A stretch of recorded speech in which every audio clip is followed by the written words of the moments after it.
I'm Karlene and I'd like to welcome you to my kitchen. I'm excited today because we're going to make Springerle cookies. Springerle cookies are traditionally made at Christmas time and they're a molded cookie. So let's get started. So the recipe that I use is from this neat little book that I got a very long time ago at my husband's hobby shop. There are many recipes you can find out there for Springerle, but this is the one I happen to use. So the ingredients are 2 cups of sugar, 4 cups of flour, and an interesting thing is that you can use either baking powder or what's called baking ammonia. I don't have that, so I'm using baking powder in it. And it's only 1/4 teaspoon. And Springerle cookies are traditionally flavored with anise. I personally like them with lemon, but I'm going to make the traditional recipe for you today. So we have anise seed and anise extract. And the recipe calls for 4 eggs. So we will crack those into a bowl. And the first thing we're going to do is actually beat the eggs. So let me get the mixer ready here. And you want to beat the eggs until they're really fluffy and like lemon colored and thick. And that's the first step in the recipe.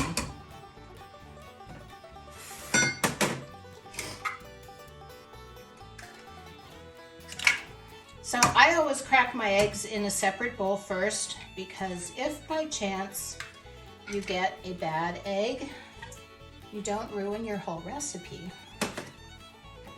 So we're going to put 4 eggs into the bowl.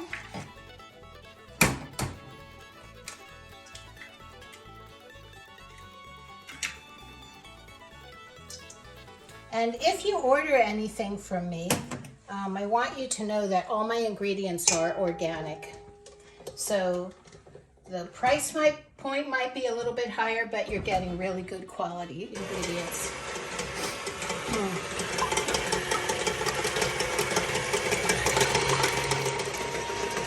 So once the eggs have been beaten and they're really thick and air is incorporated into them, I'm going to add 2 cups of sugar, and you want to add it gradually and keep beating it until the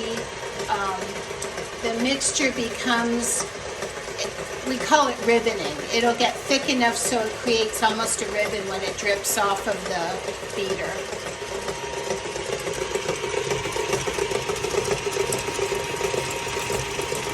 Now obviously I have these ingredients pre-measured. So I'm adding 2 cups of sugar to the 4 eggs. And it does take quite a bit of time to beat this because you want to get a smooth mixture, and the granulated sugar takes a while to dissolve. So it can take like 5, 10, 15 minutes.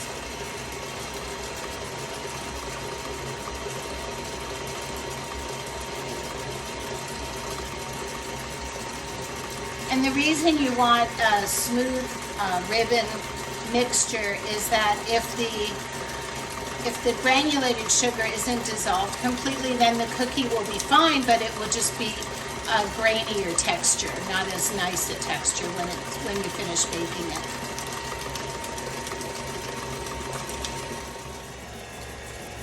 Okay, so our egg and sugar batter mixture is now where I think it should be. So if you look at it and you see how it's kind of ribboning off of the beater, that's the consistency you want. And if I rub the beater against the side, there's a little bit of granularity too, but not too much. So we're going to go ahead and add the dry ingredients and the lemon peel. So we're going to zest about 1/2 lemon. Peel and put that in the batter. And the lemon peel, from what I've read, is supposed to enhance the flavor of the anise. And people that have eaten these cookies seem to like them, so I guess it works. So that's our lemon peel, and we're going to add a 1/4 teaspoon of anise extract.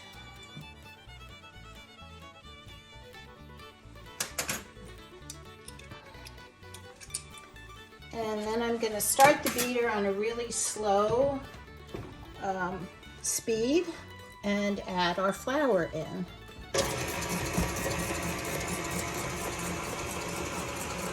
And it's 4 cups of flour and a 1/4 teaspoon of baking powder.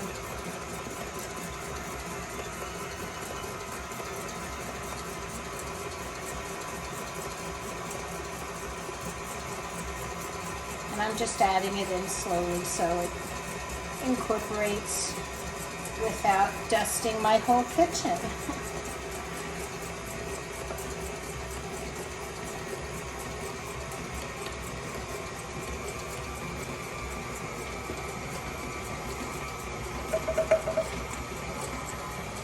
And it does produce a very thick batter, as you can see here.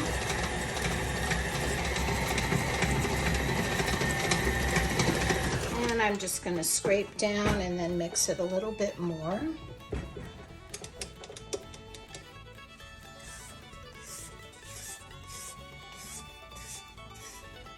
And you're probably wondering, how in the world are we going to roll out a batter like this?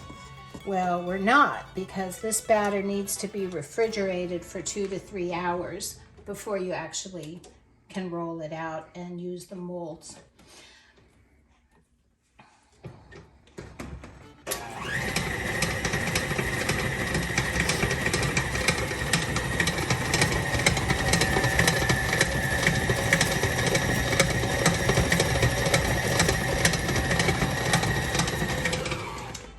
So these eggs are larger than some I've used, so this batter is a little bit thinner than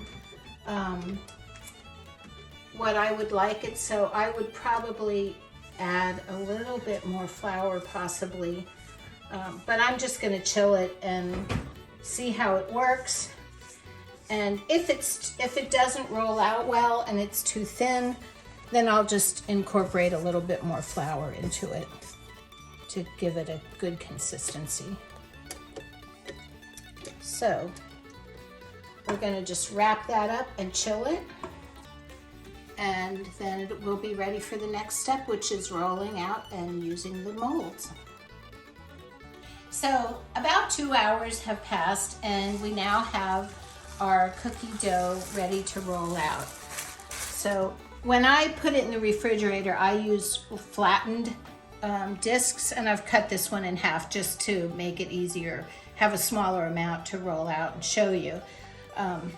But you want to refrigerate it 2 to 3 hours and then bring it up to not room temperature, but cool, so that you can work with it and roll it out easily.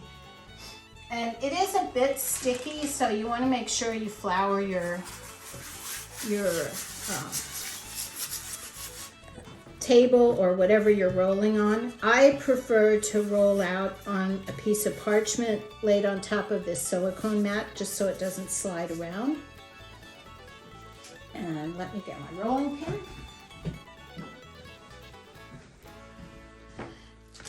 And I try to just flatten it out a little bit before I actually start rolling. And it's a little bit sticky.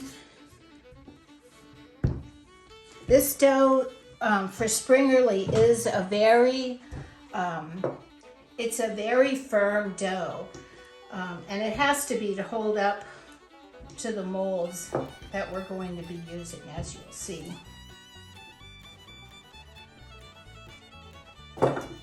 So once it's rolled out, let me show you the molds that we're going to be using. These are wooden molds that I actually got a long time ago at the Kutztown Folk Festival. This is one of them, a very traditional distelfink mold.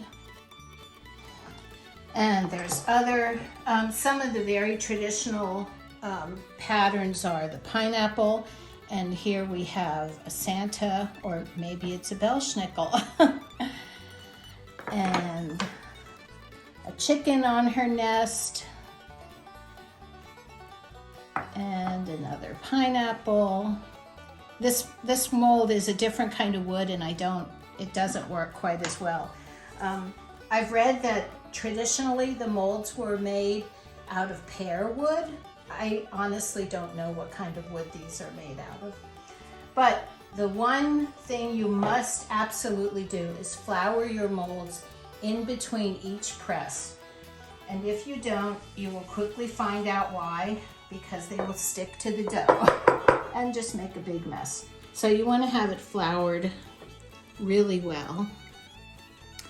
And then your dough's rolled out between 1/4 and 1/2 inch thick. It depends. If the mold is a very deep mold, you would want your dough to be a little bit thicker. If it's a shallow mold like this, you can use it on thinner dough. And once it's floured, you simply just put it on the dough and press down. And because the dough is really firm, you have to press harder than you might think, especially with these bigger molds. Now let's see how that worked. It's a little bit hard to tell the design because once they're baked, the design pops more. But let me do the Santa Claus or Belschnickel mold. That's a little bit easier for you to see on the fresh dough. So as you can see, this is not a very neat process. It's a little bit messy. So I'm gonna put that down and press on it. So you can't be afraid to get your hands a little schmutzy, as we say. And let's lift that up, and there you can see the mold of the Belschnickel.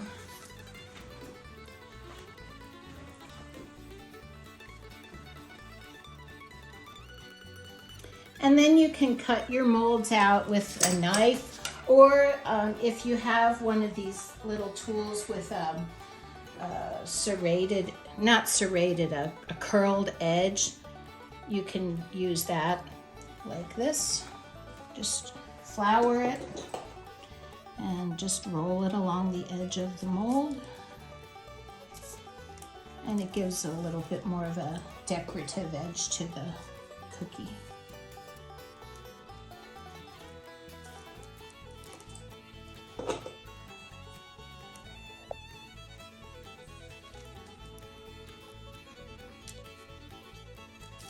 And I've seen these cutters in antique shops. And then once you have it cut out, you can use a scraper to get it off of the parchment, which I'll do in a moment. And then we're going to place them on a cookie sheet on parchment paper that's been sprinkled with a little bit of anise seed. So once we're done rolling out and molding the cookies, we're going to put them on a cookie sheet. And you want to sprinkle a cookie sheet with a little bit of anise seed. And then just use a spatula to get the rolled out cookie off of your parchment and just place it on the anise seed. And then once you have a full sheet, if you look over at this sheet, these were actually done yesterday because the next step in this cookie making is that you must let the cookies dry on the sheet for up to 24 hours or a little bit longer. And you'll see why when you see a baked cookie. But what you want to do to tell if they're actually ready to bake is lift up the cookie. And you can see the edges are dry, but the inside here is still moist. And the top is dry.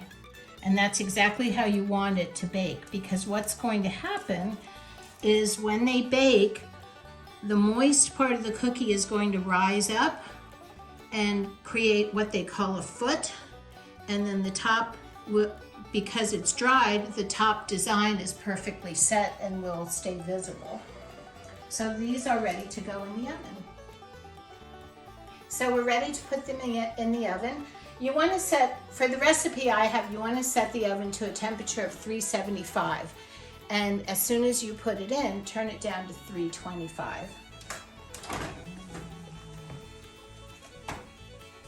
So in they go.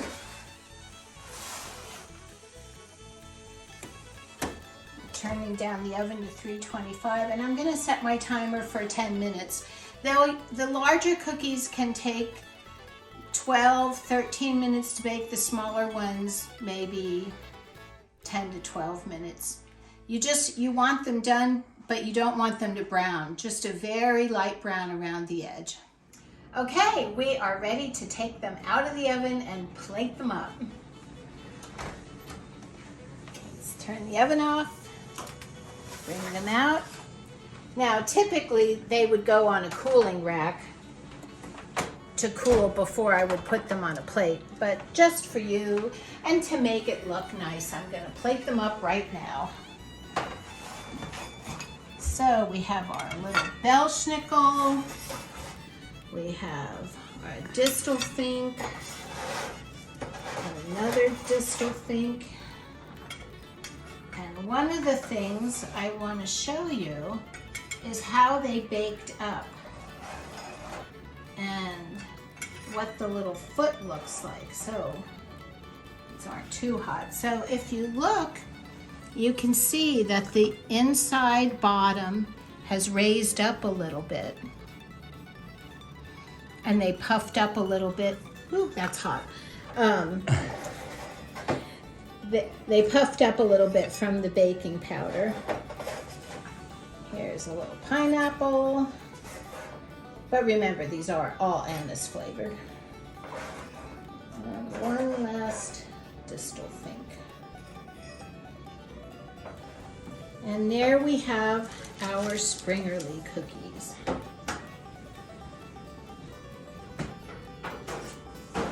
So it only took a little more than 24 hours to make these cookies.